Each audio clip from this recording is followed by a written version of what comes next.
Good afternoon, everybody. Good to see you all.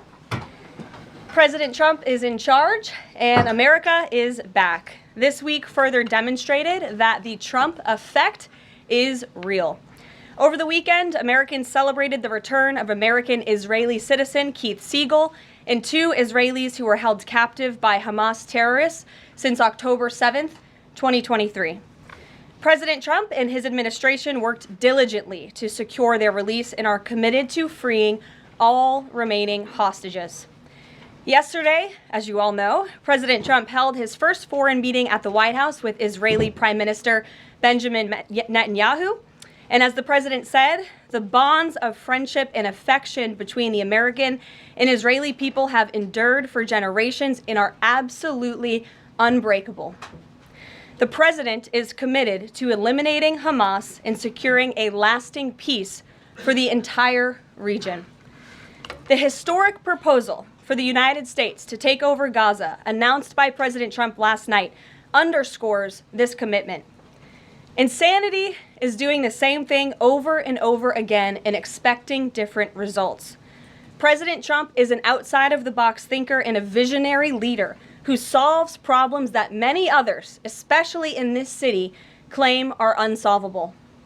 We've already seen the results from President Trump's bold peace-through-strength diplomacy on the world stage.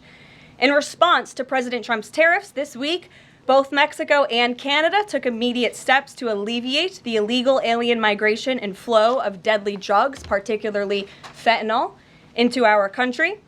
Mexico's President Claudia Sheinbaum agreed to permanently supply 10,000 Mexican soldiers on the U.S. border who will be specifically designated to stopping fentanyl and criminal aliens from pouring into our country.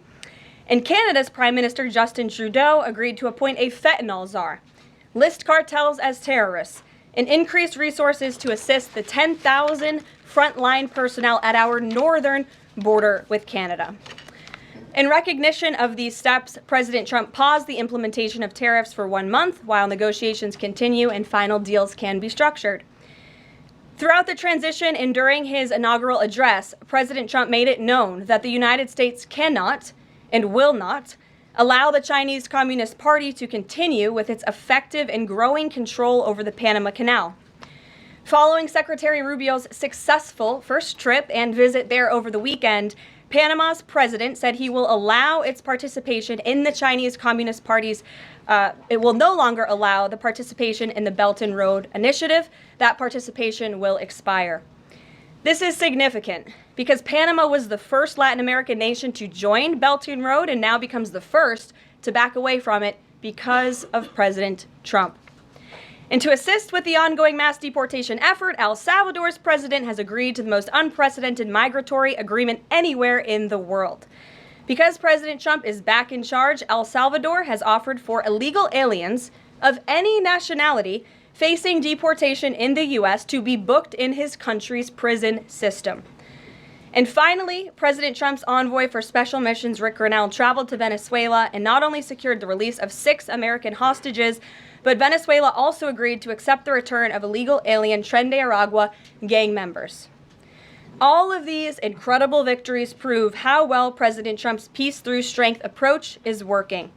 And the days of weak American leadership are over. In another success story this week, efforts to seal the border, halt the invasion, and carry out the largest mass deportation campaign continue at lightning speed. Customs and Border Protection has approximately 79 miles of new border wall projects already underway in various stages of construction and planning. The first flights arrived to Guantanamo Bay yesterday afternoon out of El Paso. And who were some of the passengers aboard, you may ask? There were 10 members of the transnational gang Tren de Aragua on this flight. And overall, our heroic ICE agents continue to prioritize the removal of violent criminal illegal aliens in communities across the country. On February 3rd, ICE Dallas arrested a citizen of Nicaragua who has been convicted of sexual assault, strong arm, and lewd acts with a minor and sentenced to 15 years in prison. ICE Los Angeles arrested a Mexican citizen who has been convicted of lewd acts with a minor and sentenced to 364 days. An ICE Atlanta arrested a citizen of Mexico who has been convicted of homicide by vehicle and hit and run and sentenced to 6 months confinement. An ICE New York arrested a Venezuelan national and known TDA gang member who has a prior criminal conviction for assault in the 3rd degree causing physical injury. Americans are safer every single time one of these criminals is arrested and deported from our country. On another important and ongoing topic, the Senate is working fast to confirm President Trump's exceptional cabinet nominees in the face of relentless media smear campaigns. As of right now, 12 members of the president's cabinet have been confirmed, most recently Pam Bondi, who, as you all know, I was just in the Oval Office for that swearing-in ceremony surrounded by Pam's lovely family, and we look forward to watching her serve as the Attorney General of the United States. According to CNN, President Trump is getting more cabinet picks confirmed so far than the average president in the modern era. Another success story. And we believe it's critical that Republicans in the Senate majority stay tough and keep their foot on the gas to confirm all of the remaining nominees as quickly as possible so we can continue President Trump's important work here at the White House and across our entire federal government. And lastly, throughout his historic campaign, President Trump pledged to restore common sense to our country. And he is continuing to deliver on that with an executive order that he will sign later today.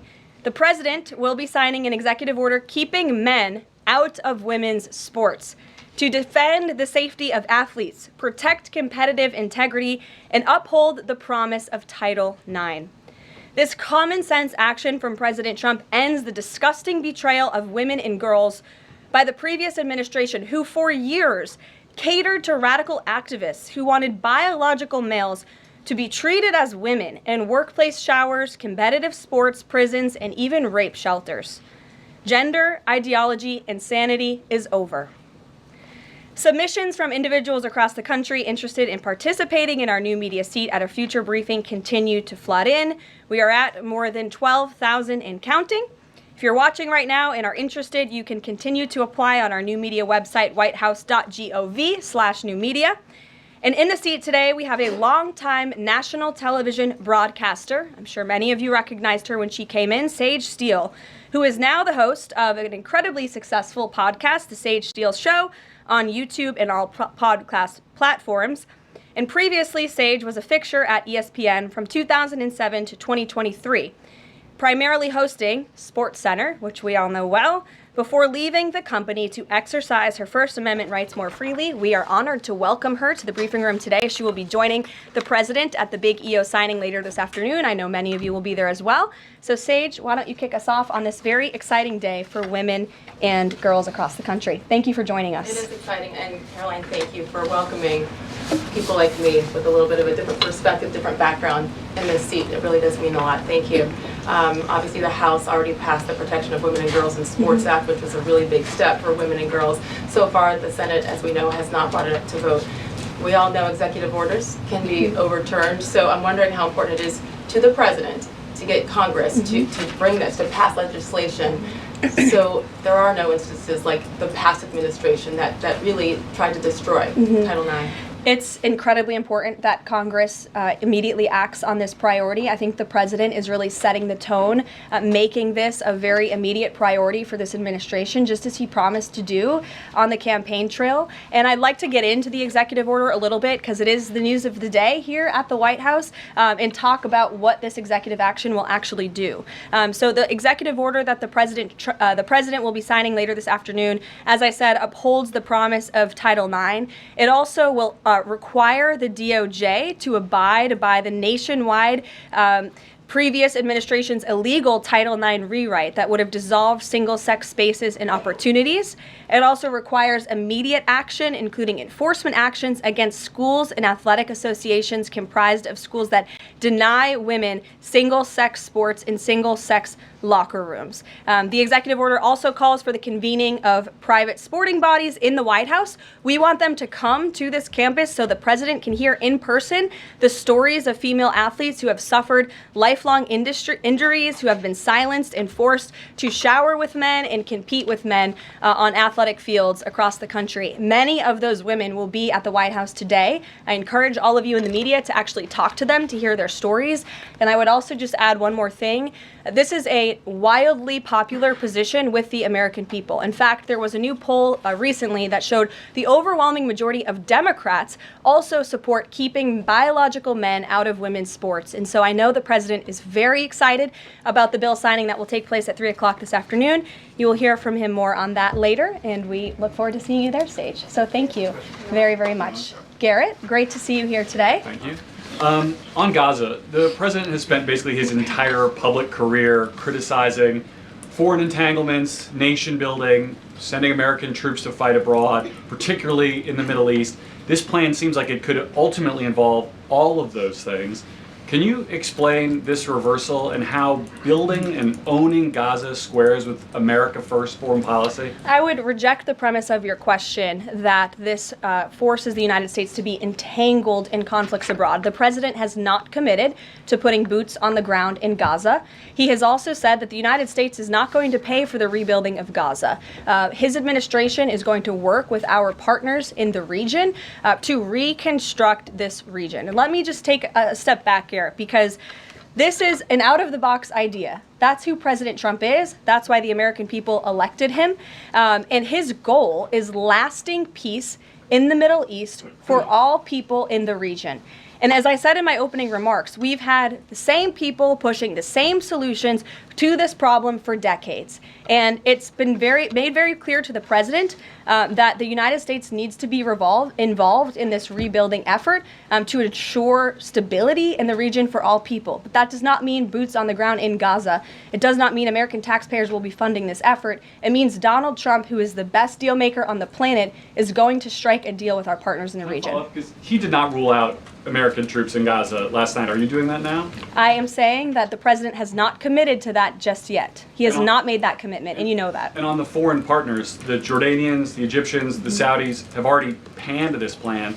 What foreign partners, if any, have expressed any interest in being part of it? Well, the president has said he's been socialing this idea for quite some time. He's been thinking about this. He said in his remarks last night, this was not a decision or an announcement that he takes lightly. And the president has already spoken to the President al-Sisi. In fact, that was his first foreign leader call. He's meeting with the King of Jordan, King Abdullah, next week. He spoke with the King of Bahrain. He spoke with the Crown Prince of Saudi Arabia. And he has made it very clear, he's been very vocal, that he expects our partners in the region, particularly Egypt and Jordan, to accept Palestinian refugees temporarily so that we can rebuild their home. I'd like to show you some images of Gaza that were taken.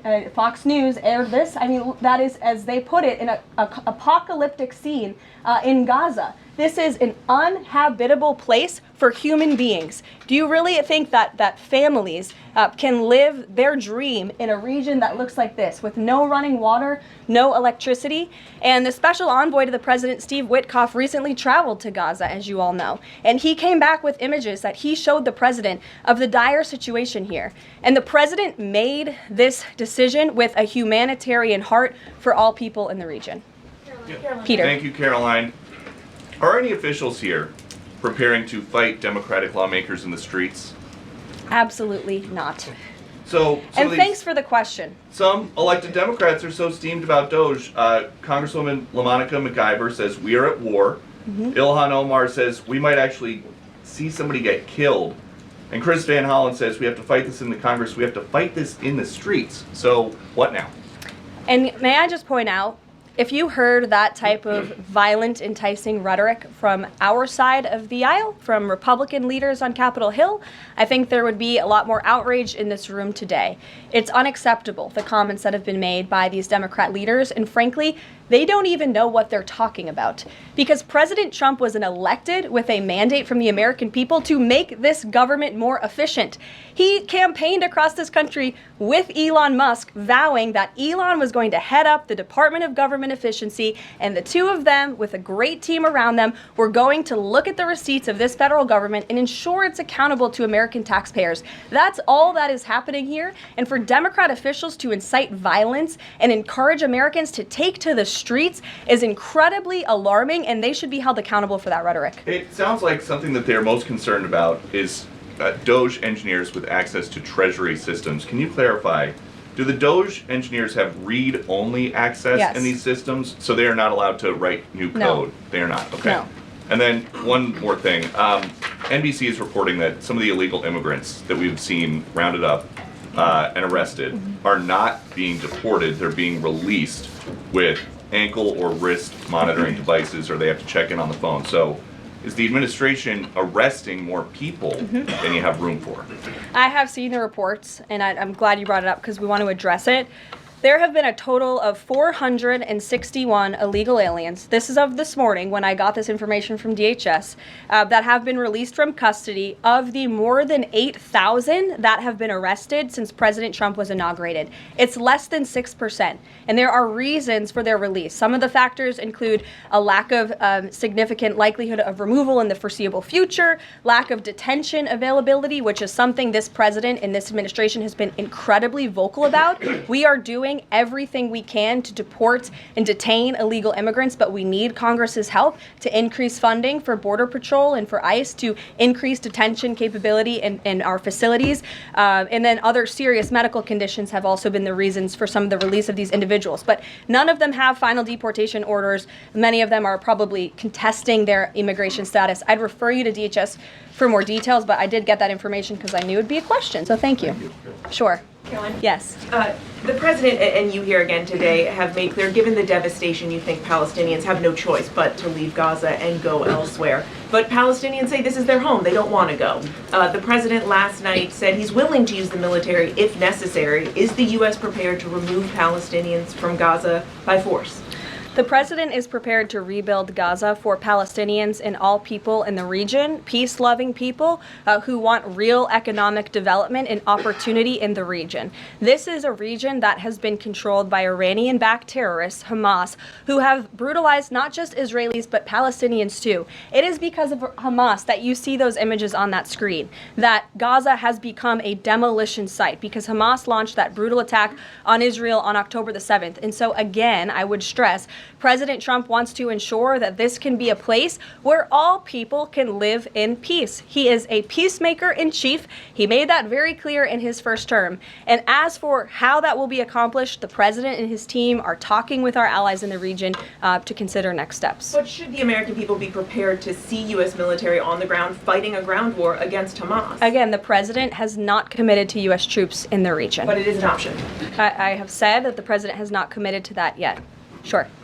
If I could just follow up on that, though, why not rule out the idea of committing U.S. troops? This has been a long-standing argument that the president has made really over the last decade or so, talking about endless wars and not something the U.S. wants. Why not rule out? Because I think the president is very good when he's making deals and negotiating not to rule out anything because he wants to preserve that leverage in negotiations. And so I think that's what he's doing here. If I Mary. could follow up on that, though, he also said that everyone loves this plan. He said that in the Oval Office this morning. True. In fact, the Deputy Prime Minister of Jordan called it a declaration of war on the Arab people. So how does he square the fact that even some Republicans on the Hill are objecting to this or questioning this? How does he square the fact saying everyone loves this plan? Well, King Abdullah of Jordan will be here next week, so I can provide you more context on the conversations he will have directly with the President of the United States after that meeting. And I would just point out that there's been a lot of leaders and officials all around the world who have doubted, I suppose, the deal-making ability of President Trump. You heard the Panama leader saying that he would not agree to some of the concessions that he has now made because of Secretary Rubio's visit. You had the Colombian president saying he wouldn't accept flights of Colombian illegal nationals who have entered into our country illegally, and those flights are underway. So actions speak louder than words. Dasha. Caroline, you said the president has been working on this idea for a while behind the scenes now. Is there a written plan based on the president's proposal for Gaza? And if so, when was it drafted and who had a hand in that? The plan was written in the president's remarks last night as he revealed it to the world and to the American people, and his team are continuing to be engaged on this effort. I saw the National Security Advisor this morning. He has a very busy day of calls, and they will, again, continue to engage with our partners. That includes Steve Witkoff as well. Mary. Two questions for you on the news of the day. So how is today's executive order going to impact the 2028 Summer Olympics in Los Angeles? For example, would a man who thinks that he's a transgender woman be allowed to compete as a female on U.S. soil? It's a very good question, and the president has actually mentioned this, that he does expect the Olympic Committee and the NCAA to no longer allow men to compete in women's sports. And I think the president, with the signing of his pen, starts a very public pressure campaign on these organizations to do the right thing for women and for girls across the country. Again, this is an incredibly popular position. There have been many notable female athletes who have had the courage to speak out against some very powerful institutions in this country. They deserve to have a voice and a say. The president is bringing their voice to the highest level at the White House this afternoon, and he expects these organizations to comply with this federal executive order that he'll be signing today. Thank you. And one more.